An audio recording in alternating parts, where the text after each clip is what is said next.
મિલા મિલાબેન શું સમસ્યા હતી તમારા ફળિયામાં? અમારા મચ્છર બહુ છે એટલે આ છોકરાને ઢાંકવાનું હોય ગટેર તો તમે ઢાંકી જાઓ. અમે જાતે સાફ કરી છોકરાઓ બીમાર પડે તે લગન હતું એટલે અમે સાફ કરાવી કે સાફ બી ના થત ફૂલ થઈ જઈ હતી છોકરાનું. આવી સમસ્યા છે 7-8 વર્ષથી. શું કહેશો તમે નગરપાલિકાને? આ સાફ કરી જાઓ, ઢાંકડા ઢાંકી જાઓ. ભાજપ શાસિત આમોદ નગરપાલિકા પાયાની સુવિધા આપવામાં નિષ્ફળ. નગરજનોમાં રોષ, જન આંદોલનની ચીમકી. ભરૂચ જિલ્લા અંતર્ગત આવતા આમોદ નગરમાં શાસનતંત્રની બેદરકારી હવે હદે પહોંચી ગઈ છે. ભાજપ શાસિત આમોદ નગરપાલિકા નગરજનોને પાયાની સુવિધાઓ આપવામાં સંપૂર્ણપણે નિષ્ફળ સાબિત થઈ રહી હોવાના ગંભીર આક્ષેપો ઉઠી રહ્યા છે. શું નામ તમારું? આમોદ નગરપાલિકા સદસ્ય કમલેશભાઈ સોલંકી, વોર્ડ નંબર 6 ના અહીંયાના સ્થાનિક સદસ્ય છે. શું કહેશો કમલેશભાઈ, આ જે વર્ષોથી સમસ્યા છે આ ઉભરાતી ગટર, ગંદકીનું સામ્રાજ્ય અને મચ્છરોનું ઉપદ્રવ, આ વિસ્તારની અંદર જ અમારું રહેણાંક છે. આ વિસ્તારની આજુબાજુમાં જે ઘરો આવેલા છે સ્લમ વિસ્તારના લોકો છે, રોજની અંદર મજૂરી અને અવરજવર કરવાની પરિસ્થિતિ વાળા માણસો છે.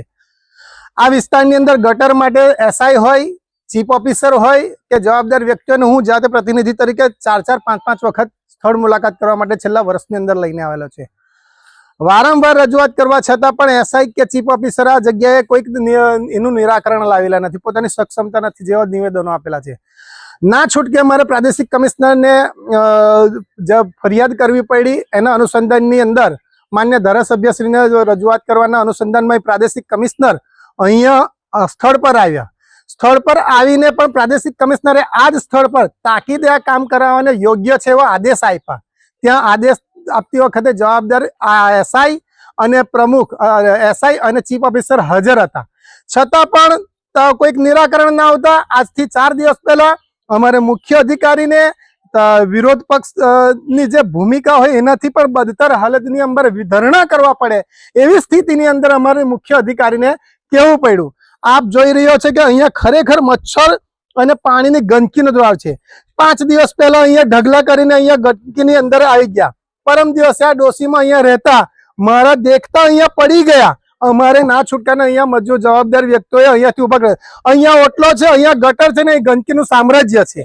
આ લોકોની સુવિધા માટે શું મુખ્ય અધિકારી આમ નગરપાલિકાની અંદર એવું ને કે વેડા કડક ઉઘડાવો, તમે સુવિધા શું આપો છે? આ બાબતમાં તાલુકા પંચાયત નવી વસાહતમાંથી હું ચીફ ઓફિસરને કહેવા માંગુ છે કે આ વિસ્તારની અંદર ગટર વ્યવસ્થા કોઈ વસ્તુનો જો તમે વેરો લેવા આવશો તો આ જન આક્રોશનો સામનો કરવો પડશે. માત્ર તમારે અહીંયા ખાલી નગરપાલિકાની અંદર કોઈક બેસીને ખાલી ટેબલ પર બેસીને ધંધો નથી કરવાનો. આ સ્થળ મુલાકાતો તમને 7 વખત બતાવેલ અને ફોટો પાડી સ્વચ્છતા અભિયાનના કાર્યક્રમ અંતર્ગત તમે ખાલી ગુજરાત સરકારને બતાવી દો.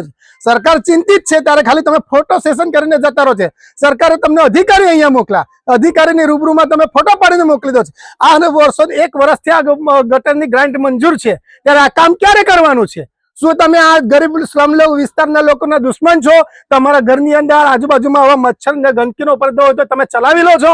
તો આ વ્યક્તિ માનવ જીવન નથી, આ જીવન જીવવાને લાયક નથી. આ મનુષ્યના વિરોધી કેમ છો? તમારી સામે મારો જલદ વિરોધ છે. આવનાર સમયની અંદર જો કામગીરી કરવામાં નહીં આવે તો તમારા દ્વારા શું કામગીરી? આ સ્થાનિક અને ગરીબ વિસ્તારની જોડે હું છું. આ સ્થાનિક અને ગરીબ વિસ્તારની પબ્લિકને હું ધ્યાન સાથે લઈ ને ના છૂટકે મુખ્ય અધિકારી ને જવાબદાર વ્યક્તિની સામે મારે જો ના છૂટકે ધરણા કરવાનો વારો આવશે તો મારે ધરણા પર બેસવું પડશે. હું સામાન્ય વ્યક્તિના ગરીબ વર્ગના ઓટલા પાસે ચાલતીના આજુબાજુની પરિસ્થિતિને જોઈને દયનીય હાલત લાગે છે. આ માનવ જીવન માટે એક આતંકવાદી પ્રવૃત્તિ હું તો ઘણી બતાવું કે આટલું બધું એમને દેખાતું નથી, આટલો બધો મનસ્વી વહીવટ કે આટલી બધી પરિસ્થિતિ ખરાબ પરિસ્થિતિની અંદર જીવન જીવવાનું મળે છે. આવા અધિકારીઓને જો કામ કરવું ના હોય, આવા અધિકારીઓને ખાલી માત્ર ટેબલ બેસીને જ કામ કરવું હોય તો આવા અધિકારીઓ આમોદ નગરપાલિકામાં ન ચાલી શકે. કેન્દ્ર અને રાજ્ય સરકાર દ્વારા સ્વચ્છતા અભિયાન હેઠળ કરોડો રૂપિયાની ગ્રાન્ટ ફાળવવામાં આવી હોવા છતાં વાસ્તવિક સ્થિતિમાં સફાઈ વ્યવસ્થા શૂન્ય સમાન જોવા મળી રહી છે. આમોદના વોર્ડ નંબર 6 સહિત અનેક વિસ્તારોમાં ખુલ્લી ગટરો, દુર્ગંધ અને ગંદકીનું સામ્રાજ્ય ફેલાયેલું છે. રોજબરોજ નાગરિકો ખુલ્લી ગટરમાં ખાબકવાના બનાવો સામે આવી રહ્યા છે.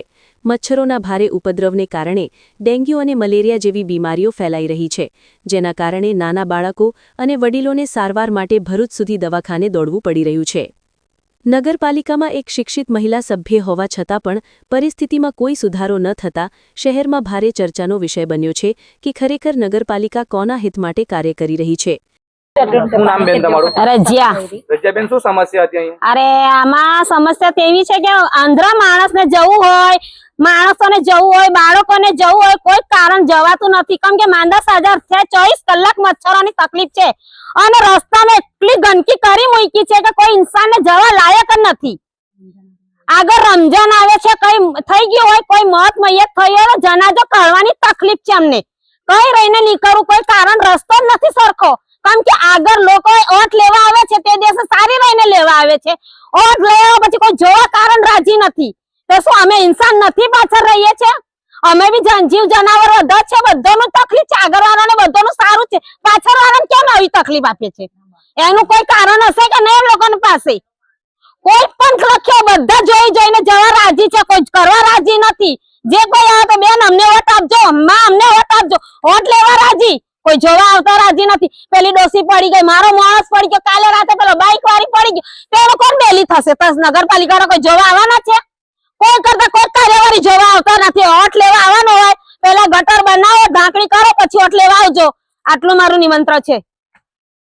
નગરપાલિકા સભ્ય કમલેશ સોલંકી દ્વારા વારંવાર લેખિત અને મૌખિક રજૂઆતો કરવામાં આવી હોવા છતાં મુખ્ય અધિકારી તથા પ્રાદેશિક કચેરીમાંથી આવતા કર્મચારીઓ દ્વારા કોઈ અસરકારક કાર્યવાહી કરવામાં આવી નથી. સ્થાનિક લોકોનો આક્ષેપ છે કે અધિકારીઓ માત્ર ફોટો સેશન અને દેખાવડી કામગીરીમાં વ્યસ્ત રહે છે અને મેદાનમાં સમસ્યાઓ યથાવત છે. ચૂંટાયેલા પ્રતિનિધિઓએ જનતાને આપેલા વચનો ભૂલી ગયા હોય તેમ લાગી રહ્યું છે. ભાજપ શાસિત નગરપાલિકામાં વિકાસ ફક્ત કાગળ પર જ સીમિત રહી ગયો છે. જો આગામી 3 થી 4 દિવસમાં તાત્કાલિક અને અસરકારક પગલાં નહીં લેવાય તો નગરપાલિકા કચેરી ખાતે ધરના અને આંદોલન કરવાની ચીમકી સ્થાનિકો દ્વારા આપવામાં આવી છે. સ્થાનિક જનતા હવે રોષે ભરાઈ ઉઠી છે. વારંવારની રજૂઆતો છતાં જવાબદારી નક્કી ન થવાથી પ્રશ્ન ઉદ્ભવે છે કે આખરે નગરજનોનો અવાજ કોણ સાંભળશે? હાલ આમોદની સ્થિતિ એ સ્પષ્ટ કરે છે કે તંત્રની નિષ્ક્રિયતા અને બેદરકારીનો સીધો ભોગ સામાન્ય નાગરિક બની રહ્યો છે. જો સમયસર કડક પગલાં નહીં લેવાય તો આવનારા સમયમાં અહીં જન આંદોલન અનિવાર્ય બનશે તેવી શક્યતા વ્યક્ત કરવામાં આવી રહી છે. Reporter Javed Malik, News Today, Amod. Mayur છે. હું અહીં તાલુકા પંચાયત નવી નગરીનો વસાહત છું. અહીંયા રહું છું. 2 દિવસ પહેલા ગટર સાફ કરવા માટે માણસો આવ્યા હતા, 2 જણા. તે ઉપર સાફ કરીને જતા રહ્યા છે અને આ ગંદકીનું સામ્રાજ્ય તો એવું છે કે ઘરમાં છોકરાઓ નાના બીમાર પડી રહ્યા છે. વૃદ્ધોને જવાનો રસ્તો નથી. આ રસ્તો છે કેટલો સાંકડો છે, તેમાં વચ્ચે ગટર બનાવેલી છે, તેના પર કોઈ ઢાંકણા કે કોઈ જાતની સુવિધા આપવામાં આવેલ નથી. જ્યારે ઇલેક્શન આવે છે ત્યારે દરેક સદસ્યો પોતપોતાની રીતે પોતપોતાના ઘરમાં જઈ બેઠક કરીને લોકોને સમજાવીને વોટ લઈ લે છે. જ્યારે આજે અમને જરૂર છે જ્યારે કે તેમના વોટ સહી સલામત છે કે નહીં, ત્યારે કોઈ તેને જોવા માટે આવતું નથી તેવું અહીંયા દેખાઈ રહ્યું છે.